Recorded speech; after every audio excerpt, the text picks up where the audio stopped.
साल 2012 पिंपरी चिंचवड महापालिकेत राष्ट्रवादी काँग्रेसची एकहाती तिसऱ्यांदा सत्ता आली होती.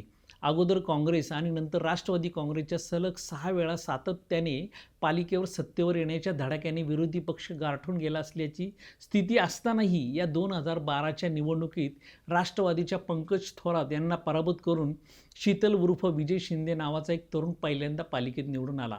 सर्वांचं लक्ष या तरुणाने वेधलं. तेव्हा भाजपचं महापालिकेतील संख्याबळ होतं अवघं 3.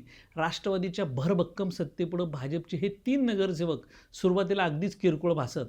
स्थानिक नसलेल्या परंतु जनतेच्या प्रेमावर निवडून आलेले या तिघांना इतर पक्षांचे सहकारी नगरसेवक कुठे गेले ते इनमिन 3 असं गमतीने म्हणत. मात्र संघ शिस्त व जनसेवेचं कार्य लहानपणापासून करत असल्याने व तेच संस्कार अंगी असलेले शीतल शिंदे हे लवकरच प्रभागातील प्रत्येक घराचा एक भाग बनले.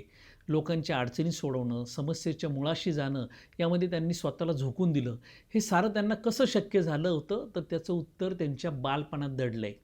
अगदी लहान वयात असताना केलेल्या कष्टाच्या कामातून व त्यामधून घडलेल्या लोकसंपर्क व लोकसंवादातून त्यांनी कामाला सुरुवात केली. मग पेपर टाकणं, दूध टाकणं, चौकात उभं राहून झेंडे विकणं, तसेच वडिलांच्या पानटपरीच्या व्यवसायात त्यांना मदत करणं, या साऱ्या छोट्या छोट्या कामातून जनतेशी त्यांचा संवाद घडत गेला आणि सर्वसामान्यांपासून ते उच्चभ्रू वर्गापर्यंतच्या जनतेच्या समस्या त्यांना कळू लागल्या होत्या. आणि म्हणूनच नगरसेवक झाल्यानंतर त्यांना लोकांच्या अडचणी सोडवणं सोपं होत गेलं. 2017 साली झालेल्या महापालिकेच्या निवडणुकीत ते पुन्हा दुसऱ्यांदा नगरसेवकपदी निवडून आले. तेव्हा भाजप सत्तेत येऊन नगरसेवकांची आता संख्या 77 इतकी झाली होती. मग सत्ताधारी नगरसेवक झाल्यानंतरही शीतल शिंदे यांनी प्रभागातील नागरिकांशी आपली कटिबद्धता कायम ठेवली.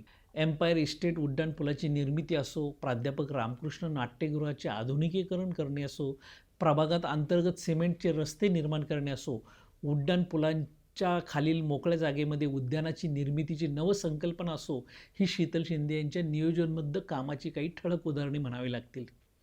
प्रतिकूल भाजप ते प्रचंड विस्तारलेला सत्ताधारी भाजप हा सारा प्रवास अनुभवलेल्या व आजही जमिनीवर पाय असलेल्या शीतल शिंदे यांनी आपलं काम व आपला स्वभाव यामधून आज जनतेच्या मनात घर निर्माण केले. आज तिसऱ्यांदा प्रभाग 19 मधून लढण्यासाठी मैदानात पाऊल टाकलेले शीतल शिंदे जनतेच्या हृदयात आता शीतल दादा बनले आहेत.